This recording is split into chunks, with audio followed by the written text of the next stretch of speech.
This is the human side of healthcare, where we explore all aspects of today's ever-changing healthcare environment. Brought to you by the Dallas-Fort Worth Hospital Council and featuring CEO Stephen Love with co-host Thomas Miller. Now, let's make healthcare human again. And welcome to the human side of healthcare. Steve Love along with Thomas Miller. As you know, we've talked a lot about COVID-19. Much of the discussion has centered around the medical aspects. But you know, there's a big fallout from the COVID-19 pandemic and how it affects the economy. We decided it was time to bring an expert in that understands the economy, and we're delighted that Dr. John McCracken is with us today. He's a clinical professor of healthcare leadership and management at the University of Texas at Dallas. John, welcome to the show. Thanks very much. I appreciate you having me on, Steve. You know, the COVID-19 pandemic is having many adverse effects on the American people. What do you think will turn out to be the most important adverse effect long term? Well, as you know, this is a significantly worse disruption than we've experienced since World War II. But I think the most dramatic impact has been on employment. At the beginning of February, you remember the unemployment rate in this country was near a 50-year low. But today, there's over 38 million people unemployed. By the end of April, the U.S. unemployment rate had risen to 15%, and it's going to rise even further in May. Now, what's most significant, I think, is that the burden of unemployment has fallen much harder on those least able to bear it. According to the Fed, 40% of households with income below $40,000 that were employed at the beginning of February had lost their jobs by the end of March. You know, for the most part, these are hourly workers.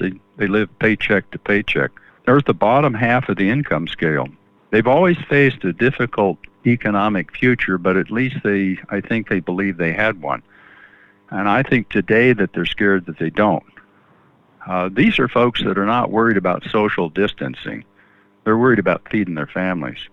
You know, the income gap, the wealth gap in this country between the upper 20% and the lower 40% going into the beginning of this year was as high as it's ever been since the Great Depression.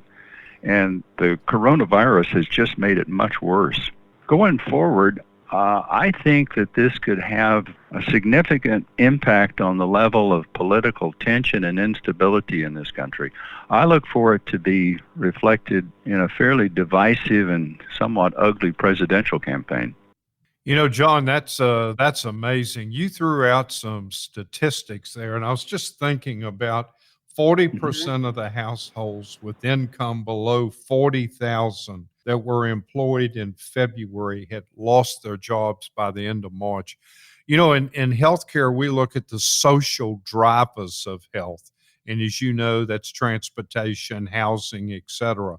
I'll bet a good portion of that 40% of people that are impacted negatively by the social drivers of health.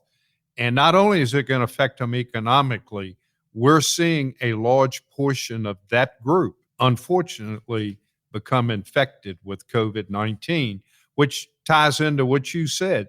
These people aren't as worried about social distancing as they are as feeding their family and drawing a paycheck. Absolutely. Well, you know, let's look towards the recovery.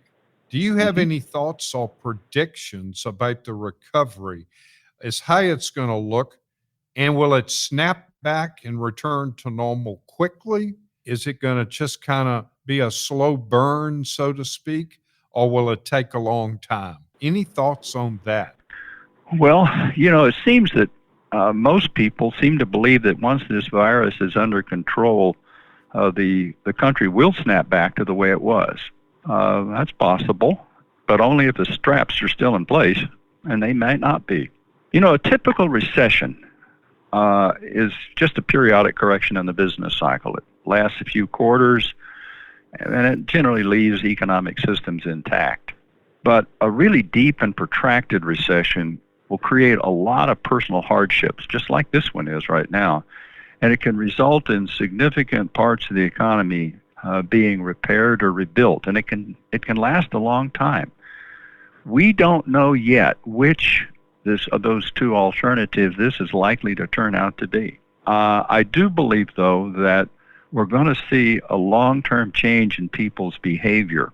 You know, the San Francisco Fed just published an analysis of the long-term economic consequences of 15 pandemics, starting all the way back in the 14th century. And they found that in every single case, they all resulted in a long-term shift, decades-long shift toward greater precautionary savings and a decline in consumption and investment. Now, as you know, personal consumption spending in this country represents about 2/3 of our gross domestic product. What I think that means is that we face even slower growth, economic growth going forward than we've had in the recent past. And we've had, as you know, the last decade we've had significantly lower growth than we did, say, prior to the year 2000, prior to the 20th century. That's just going to add to political tension.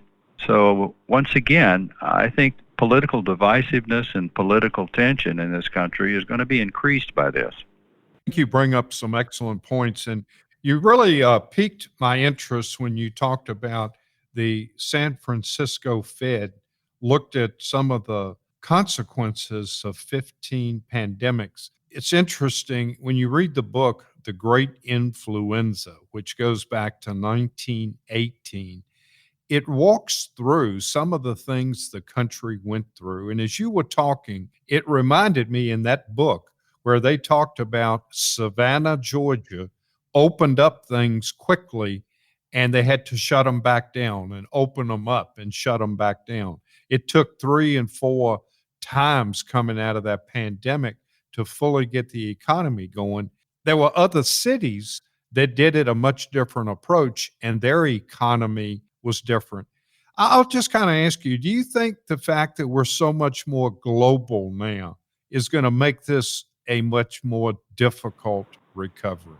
I suspect it probably will. As you well know, this has affected the entire world, and it's rather both the developed world and the undeveloped world. There's a much greater linkage among countries today than there was, say, during the 1918 pandemic. So the problems in the Eurozone and its ability to open back up, it, by the way, has had a much deeper economic impact than we've experienced here. I think that's going to play into America's economic future. For one, the problems in the rest of the world have added to the disruption in our supply chain. So supply chains, economic supply chains, are going to have to be dramatically, I think, transformed going forward. And that is an economic disruption. And where else can you get a conversation with one of the top economists in the world? And we have him right here on the human side of healthcare. Dr. John McCracken, clinical professor of healthcare management at the University of Texas at Dallas, and also adjunct professor of family and community medicine at UT Southwestern Medical Center. And we are going to come back with more questions, including how this virus may impact the economics of healthcare and even our healthcare insurance going forward. More with Dr. John McCracken on the human side of healthcare coming up next here on 1080 KRLD and radio.com.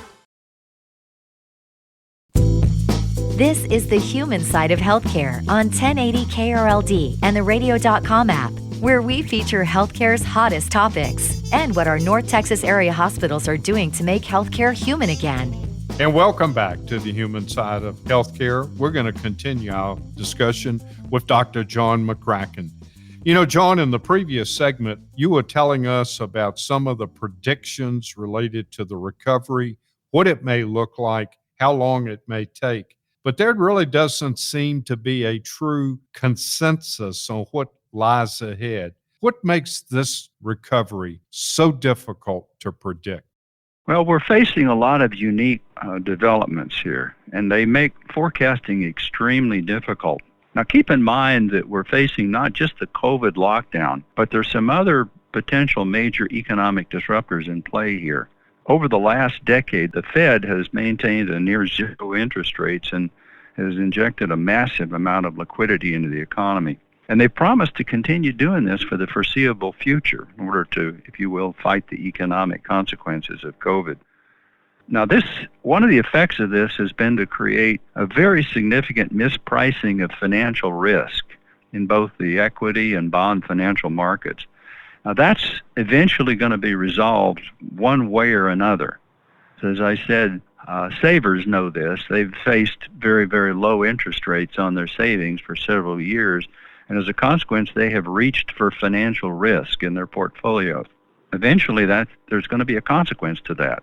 A second factor is that most economists would agree that we're probably approaching the end of a very long-term debt cycle. The current one began with actually Bretton Woods back in 1945, and it's led to very high and unsustainable levels of government and corporate and household debt. That's true not only in the United States, but in the rest of the developed world as well. And this doesn't even include the tens of trillions of dollars of unfunded federal and state health and pension obligations that can't realistically be met, at least, not at today's tax rates. Now, all of these different forces are in play right now. The COVID lockdown, the financial market, if you will, repression, the end of the long-term debt cycle, how all of this is going to resolve is unknown, and there's no historical precedent for it. In this environment, there's only two types of forecasters: those that know they don't know, and those that don't know they don't know. John, you bring up some very good points. And as a layman, what worries me, I look at sales tax revenue. I know how the state of Texas has to look at sales tax revenue, real estate taxes. As you know, the one charge that the legislature has, and there's only one, they need to do a budget every session when they meet. And then I look at the bailout programs that were correctly done. I'm not suggesting they shouldn't have been done, helping people in the payroll protection. But sooner or later, that's got to be paid for, or the lost revenue has to be made up somewhere. I think a lot of state houses throughout this nation over the next 2 years are really going to be struggling to balance their budgets. Do you have any thoughts on that? Well, absolutely true. One of the characteristics of Medicaid is that for every 1% drop in state revenues, there's a 2% increase in Medicaid expenditures. That's just a general finding across all the states. The problem the states have is that they can't print money. The government can. And unfortunately, the modern monetary theory that's the Democratic Party has begun to embrace says that it doesn't matter how much money the feds print. So I think the states are going to be putting increasing political pressure on the federal government for, you can call it bailout or you can call it assistance. But I think, once again, that's another political tension that we're going to see. And I think the outcome of that is going to be very much shaped by the outcome of the presidential and congressional elections coming up in November. Good points, John. Thank you. I'm going to pivot quickly and turn to the healthcare industry and look at the lessons that maybe the healthcare industry can learn from this COVID-19 and what should be our key takeaways as the healthcare leaders treat not only COVID-19, but have to look to the future. Well, healthcare has always been regarded as recession-proof, but it's not pandemic-proof. The hospitals today, health systems, are facing two very strong headwinds. First, in the past 3 months, there's been 27 million that have lost employer-based health coverage. Now, most of these are going to be switched to Medicaid or some subsidized coverage on the exchange. And secondly, there's been a dramatic drop in the number of profitable elective surgeries. And these are done mostly for commercially insured patients.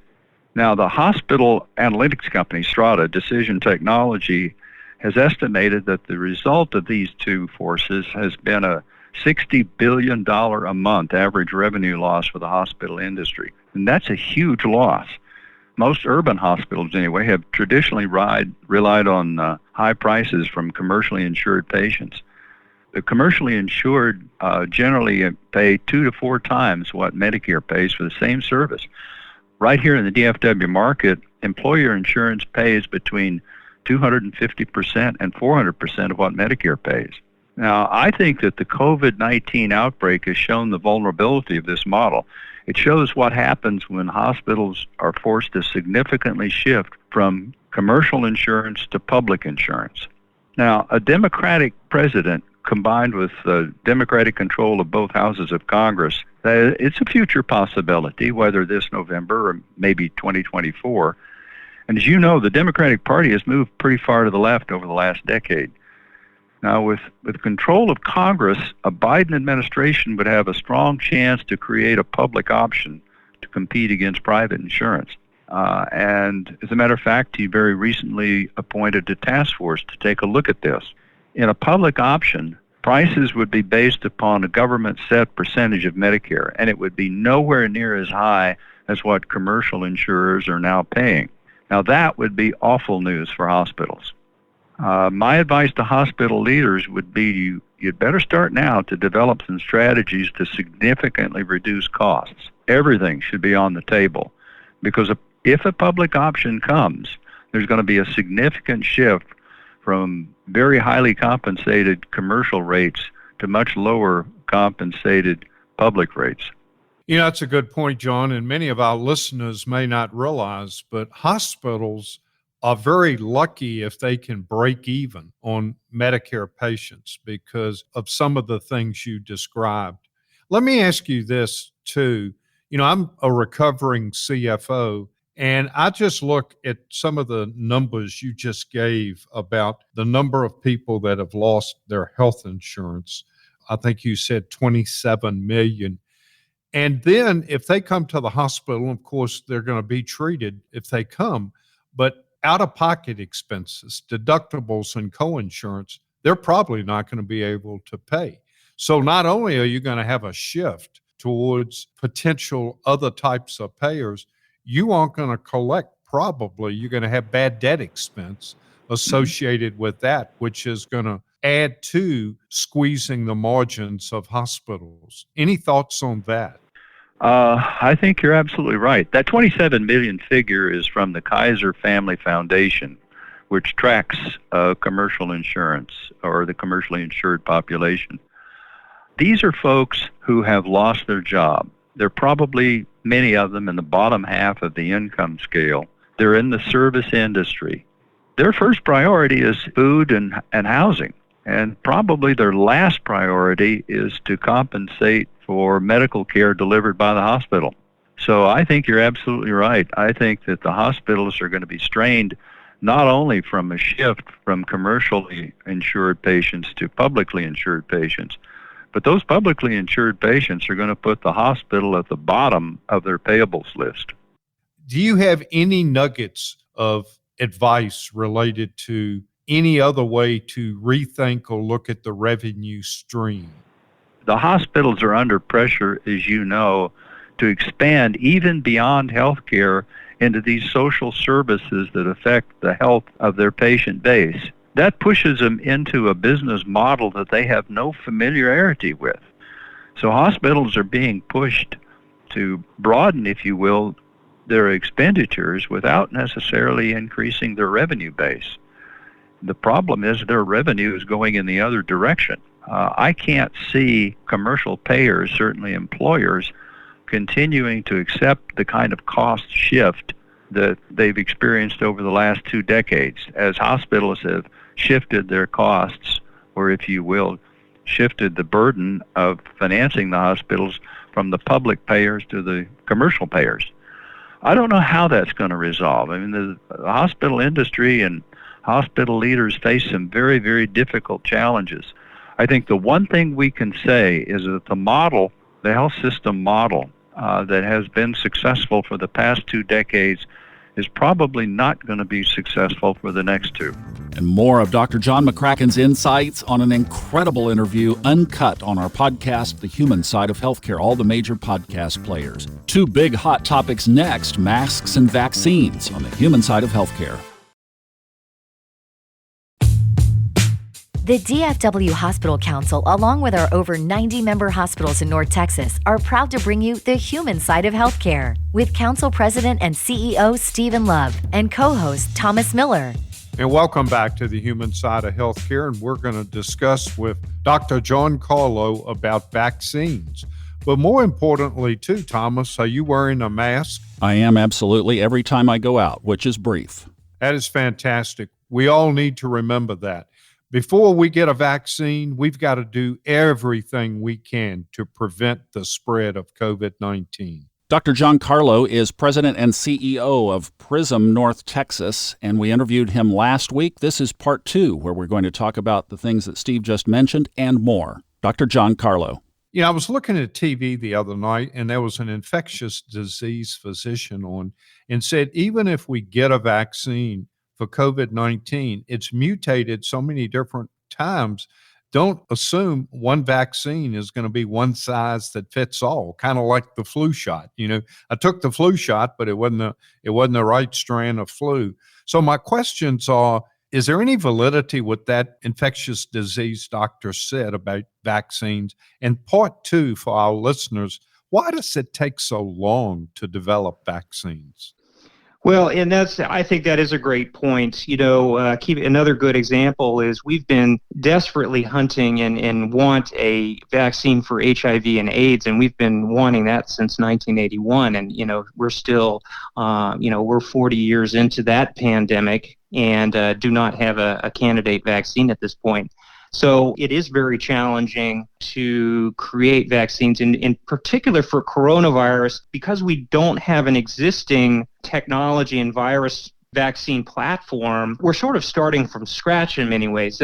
Thankfully, there was some work done after SARS and MERS over in the Middle East to look at candidate vaccines, but this is going to be a tough one. And in particular for coronavirus, it's a RNA virus, which this type of virus is known for changing very easily its genetic makeup because of mutations. And so what that means is it's hard to keep up with a place that the vaccine can target the virus in order for it to be effective. So, you know, there are a lot of challenges with just the coronavirus itself and making a vaccine in general. But to your question, you know, why does it take, a long time to make these vaccines? You know, I think in addition to what we're talking about, which is trying to find the right sort of target. And when we talk about target, what we mean is that there has to be something that we can tell our bodies that, hey, this is the coronavirus, and it needs to be sort of maybe a piece of that virus, and sort of it gets us the opportunity to have our immune system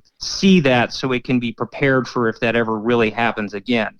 So that's the target part. But there's the other part of the vaccine is the safety. We have to really recognize that our vaccines are incredibly safe that we currently use now. And that's really because there's just extreme amounts of testing and diligence to make sure we don't bring a vaccine that has, any problems with safety. Because keep in mind, we're all going to have this vaccine. So it has to be incredibly safe to give to hundreds of millions of people, because obviously if it's not safe, then that's going to be a problem. So, there's a lot of challenges with making a vaccine just in general, but this coronavirus pandemic is going to even create additional challenges because of its, unique structure and where it comes from.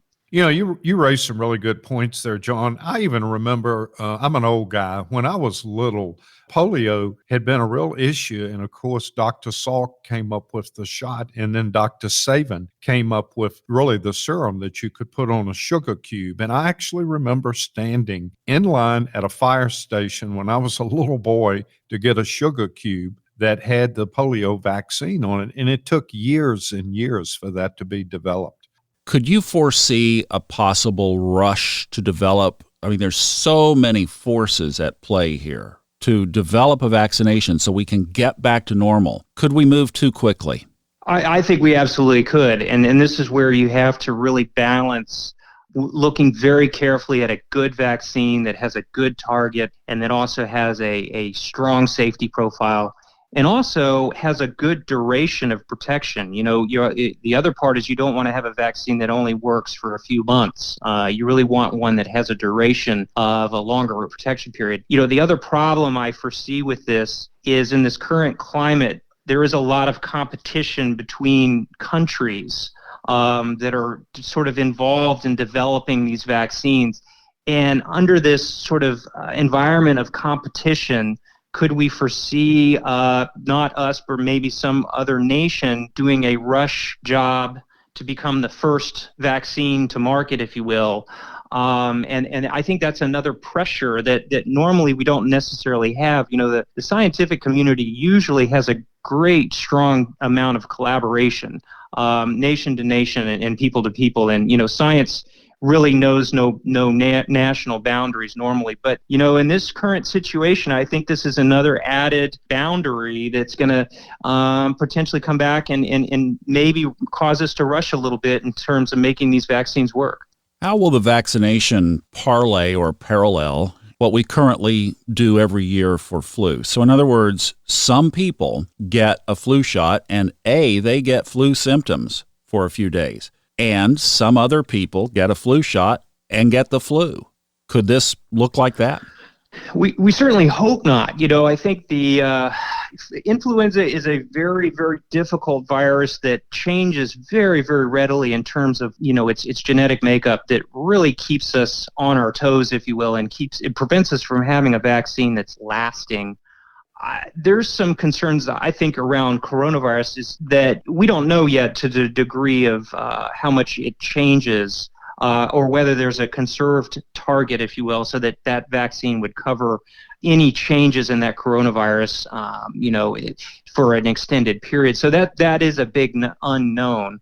The other thing that is a little sort of concerning, I guess, right now is what we're doing with our antibody testing. And, we're looking for the presence of coronavirus antibodies right now with a lot of different technologies. But, I think what we're finding early on is there are quite a few folks that are not showing antibodies to coronavirus. And even though we know they've recovered from illness. And the worry there is if we don't generate antibodies like we do for other viruses, then it's going to be very, very hard to have a vaccine, because that's usually what the vaccine does, is generate antibodies for you. So we may be looking at a brand new frontier here where we don't have the same tools that we normally have in terms of making good vaccines and protection.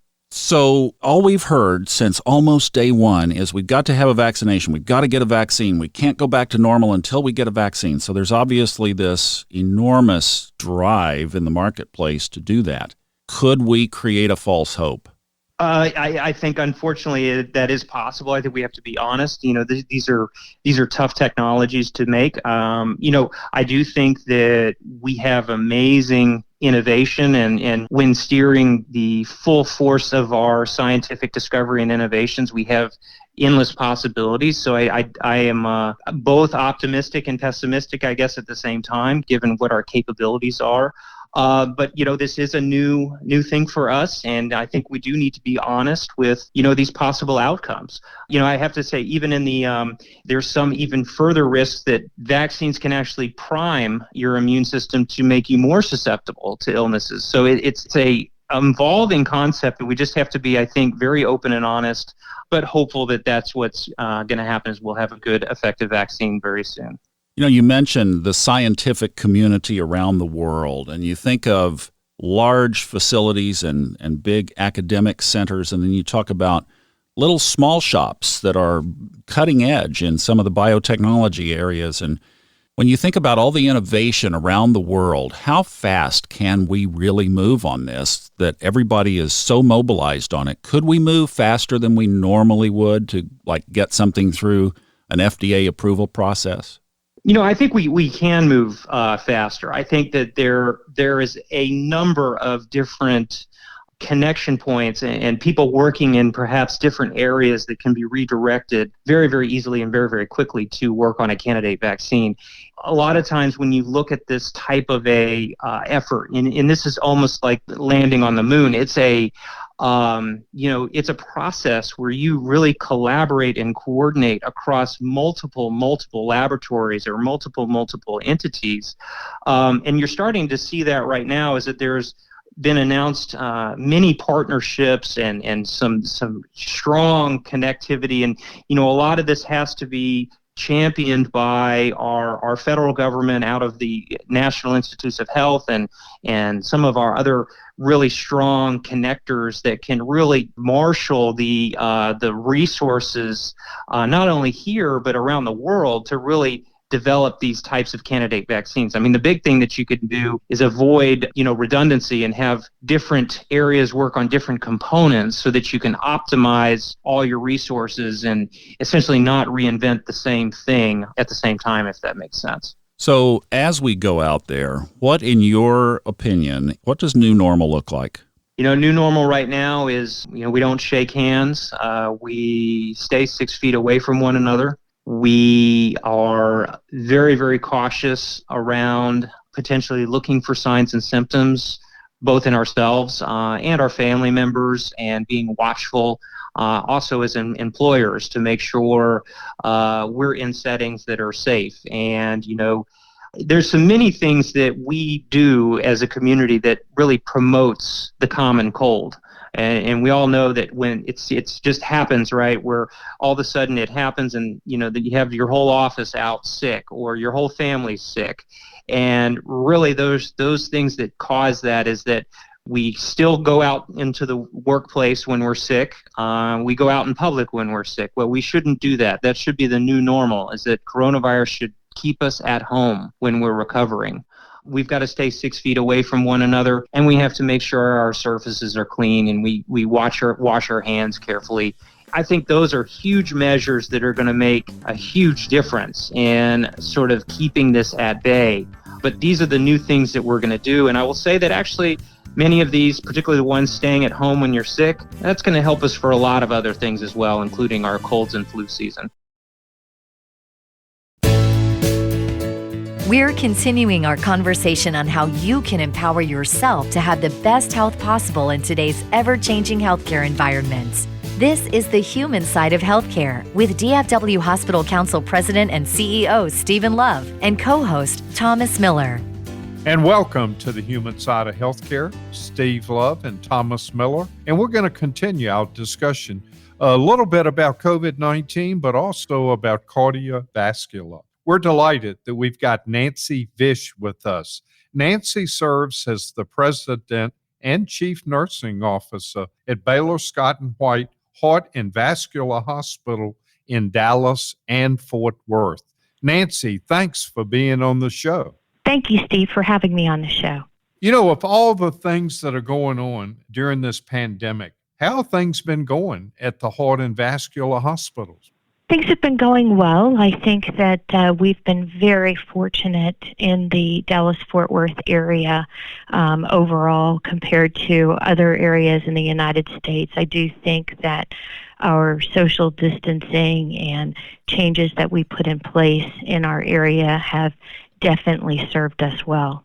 So let me ask you this. There's a lot of news about people are afraid to seek medical care. And I'm not talking about for COVID-19, but medical care for other things. What are your thoughts on the fact that we're hearing people with heart conditions are skipping necessary medical care and they're afraid to call 911? Steve, you are so correct. We have data out there that shows those facts. It's almost a new pandemic. It's a collateral damage to the current situation that we're facing with COVID-19. We are seeing that our cardiovascular patients are delaying care.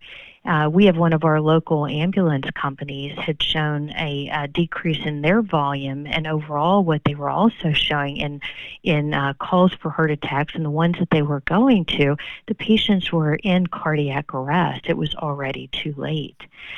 We used to do a campaign called Call 911, Don't Die of Doubt for American Heart Association, and we almost need a campaign now that says don't die of fear, call 911, because we are very concerned with what we're seeing out there. I think even in hospitals in New York, CNBC had even reported that in the EDs, they were seeing a decrease in ED volume was down by 50% because people are afraid. And while some of that is lower volumes of trauma and things like that because people are staying at home, we're seeing that people are delaying addressing their symptoms and calling 911 or coming to the ED because of their fear of COVID. You bring up an excellent point, and something I've been thinking about, Nancy, and this is just kind of my own opinion. You pointed out something I totally agree. We've been pretty blessed here in North Texas on the handling of COVID-19, and our hospital capacity's been where we've needed it so that we could handle it. With people watching TV at home and seeing what happened and is still happening in New York and other places, sometimes I think they visualize that's happening in North Texas. Do you think that might be part of this fear element, that people see that and then they fear the identical thing is happening here in North Texas? Yes, I do. I think that the media and what we see, and you see, depending on what channel you're watching and what you're reading, or if you're on social media, we're not necessarily getting the correct perspective. Some of it is skewed, some of that is related to, and the situations certainly are related to that local area and that local community. We do need to be concerned about the pandemic that we're in, but what we're experiencing in our DFW area is not like other countries have experienced and or other cities in the United States. And so, yes, I do agree, based on the information that's out there, people may have a very skewed opinion of what it may be like in a hospital environment and or in our city. You know, I've heard a little bit about safe care. Can you explain to us, and especially to our listeners, what safe care is? Oh, I'd be happy to. Baylor Scott and White has created a education campaign and awareness so that we can pave the way for educating about a COVID-19 safe care program. And it is a program where we're speaking about preventive actions that we're taking in hospitals so that we can educate our community that a hospital is a safe environment to seek care. And so there are several elements of that safe care program, the safe care measures that we're putting in place. And those include everything from having virtual waiting rooms so that people don't have to wait in the waiting room, how we're testing our patients with COVID-19 testing, even on arrival, asking questions of visitors and doing temperature checks. We have a multitude of virtual care options for our patients so that some of the visits can be done through virtual care. We're masking all of our patients. We're masking our visitors when they come in, and we've limited the visitors, and all of our staff have masks on in the hospital. We've changed through enhancing our cleaning protocols and using touch-free protocols for care processes. And then we've even created some education tools out there for the community that we're using, but also we even have a digital care journey for people that may have been diagnosed with COVID-19 so that they can be supported by our care teams while they're quarantined. That is an example of how Baylor Scott and White is addressing safe care. We want our community to understand what we're doing so that they are not fearful of coming to our hospitals and or our emergency departments. We're trying to prevent that collateral damage we already see as occurring, where people have suffered from conditions of greater infections or ruptured aneurysms or strokes that have happened and heart attacks because they have not called 911 for these symptoms because of their fear. You know, Nancy, I've known you for a while. I've actually served on the Dallas American Heart Association board with you, and I really respect your opinion. I was talking to a cardiologist the other day and said one silver lining that's come out of this COVID-19 is he's treating patients virtually now. Said sometimes, obviously, you need a hands-on, but he said some of the virtual and digital has really been helpful. Yes, our cardiologists and cardiovascular surgeons have done televisits, and they started that almost immediately when the pandemic started in our community so that they could reach out for the routine visits and or be able to address issues that our patients were having from their homes. I believe that option will now continue as a new trend in healthcare. We had it all along, but we weren't participating in telemedicine to the extent that COVID-19 pandemic has put us in. And so I think that really is a positive change that will occur from this crisis. Nancy, it's just been such a pleasure to have you on the human side of healthcare. We want to thank you so much for being with us today. Thank you so much for having me. And we need to get that message out to call 911 and don't delay on your symptoms of heart attack or stroke out there. And there's a great video by the American Heart Association out there, as well as what we're putting out in communications from Baylor, Scott & White, and other hospitals, is don't delay care. So thank you so much for having me on, Steve. Thank you, Nancy, and a big salute to all the local DFW hospital systems, including Baylor, Scott & White, who are going above and beyond to keep us all safe and provide the care we need when we need it. Call 911 if you are having a medical emergency. You can catch all of Nancy's interview and others on our podcast, The Human Side of Healthcare. And we'll see you back again here next week on 1080 KRLD.